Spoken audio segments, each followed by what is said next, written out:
열왕기상 12장. 온 이스라엘이 르호보암을 왕으로 세우려고 세겜에 모였으므로 르호보암도 세겜으로 갔다. 느밧의 아들 여로보암도 이 소문을 들었다. 그때 그는 솔로몬 왕을 피하여 이집트로 가서 있었다. 이집트에서 사람들이 여로보암을 불러내니 그가 이스라엘의 모든 회중과 함께 르호보암에게로 가서 이렇게 말하였다. 임금님의 아버지께서는 우리에게 무거운 멍에를 메우셨습니다. 이제 임금님께서는 임금님의 아버지께서 우리에게 지어주신 중노동과 그가 우리에게 메워주신 이 무거운 멍에를 가볍게 해주십시오. 그러면 우리가 임금님을 섬기겠습니다. 르호보암이 그들에게 말하였다. 돌아갔다가 사흘 뒤에 나에게로 다시 오도록 하시오. 이 말을 듣고서 백성들은 돌아갔다. 르호보암 왕은 부왕 솔로몬이 살아있을 때에 부왕을 섬긴 올로들과 상의하였다. 이 백성에게 어떤 대답을 해야 할지 경들의 충고를 듣고 싶소. 그들은 르호보암에게 이렇게 대답하였다. 임금님께서 이 백성이 종이 되셔서 그들을 섬기려고 하시면 또 그들이 요구한 것을 들어주시겠다고 좋은 말로 대답해 주시면 이 백성은 평생 임금님의 종이 될 것입니다. 올로들이 이렇게 충고하였지만 그는 올로들의 충고를 무시하고 자기와 함께 자란 자기를 받드는 젊은 신하들과 의논하면서 그들에게 물었다. 백성들이 나에게 부왕께서 메워주신 멍에를 가볍게 하여 달라고 요청하고 있어. 이 백성에게 내가 어떤 말로 대답하여야 할지 그대들의 충고를 듣고 싶소. 왕과 함께 자란 젊은 신하들이 그에게 말하였다. 이 백성은 임금님의 아버지께서 그들에게 메우신 무거운 멍에를 가볍게 해달라고 임금님께 요청하였습니다. 그러나 임금님께서는 이 백성에게 이렇게 말씀하십시오. 내 새끼손가락 하나가 내 아버지의 허리보다 굵다. 내 아버지가 너희에게 무거운 멍에를 메웠다. 그러나 나는 이제 너희에게 그것보다 더 무거운 멍에를 메우겠다. 내 아버지는 너희를 가죽 채찍으로 매질하였지만 나는 너희를 쇠 채찍으로 치겠다 하고 말씀하십시오. 왕이 백성에게 사흘 뒤에 다시 오라고 하였으므로 여로보암과 온 백성은 사흘째 되는 날에 르호보암 앞에 나아왔다. 왕은 올로들의 충고는 무시하고 백성에게 가혹한 말로 대답하였다.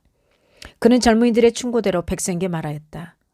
내 아버지가 당신들에게 무거운 멍에를 메웠소. 그러나 나는 이제 그것보다 더 무거운 멍에를 당신들에게 메우겠소. 내 아버지는 당신들을 가죽 채찍으로 매질하였지만 나는 당신들을 쇠 채찍으로 치겠소. 왕이 이렇게 백성의 요구를 들어주지 않은 것은 주님께서 이를 그렇게 뒤틀리게 하셨기 때문이다. 이것은 주님께서 실로 사람 아이야를 시켜서 느밧의 아들 여로보암에게 하신 말씀을 이루시려는 것이었다. 온 이스라엘은 왕이 자기들의 요구를 전혀 듣지 않는 것을 보고 왕에게 외쳤다. 우리가 다윗에게서 받을 몫이 무엇인가? 이새의 아들에게서는 받을 유산이 없다. 이스라엘아, 저마다 자기의 장막으로 돌아가라. 다윗아, 이제 너는 내 집이나 돌아보아라. 그런 다음에 이스라엘 백성은 저마다 자기의 장막으로 돌아갔다. 그러나 유다의 여러 성읍에 살고 있는 이스라엘 자손은 르호보암의 통치 아래에 남아 있었다. 르호보암 왕이 강제노동 감독관 아도니람을 이스라엘 자손에게 보내니 온 이스라엘이 모여서 그를 돌로 쳐 죽였다. 그러자 르호보암 왕은 급히 수레에 올라서서 예루살렘으로 도망하였다. 이렇게 이스라엘은 다윗 왕조에 반역하여서 오늘에 이르렀다. 이 무렵에 온 이스라엘 백성은 여로보암이 돌아왔다는 소식을 듣고서 사람을 보내어 그를 총회로 불러왔으며 그를 온 이스라엘을 다스리는 왕으로 추대하였다. 그리하여 유다 지파만 제외하고는 어느 지파도 다윗 가문을 따르지 않았다.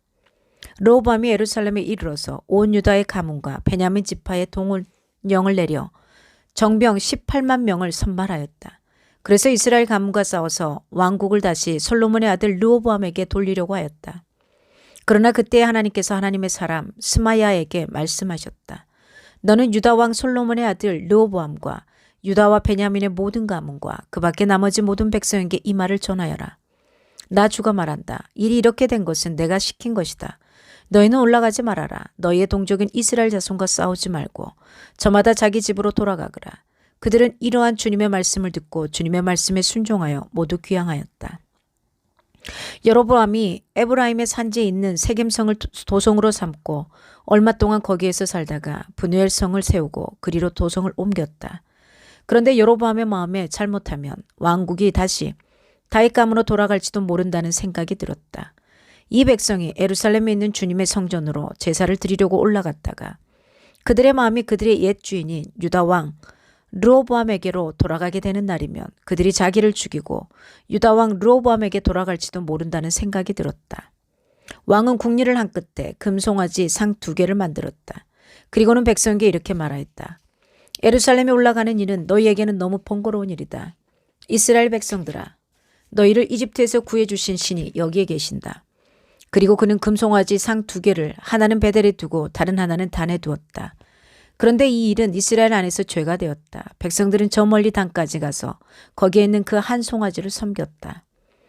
여로보암은 또 여러 높은 곳에 산당들을 짓고 레위 자손이 아닌 일반 백성 가운데서 제사장을 임명하여 세웠다.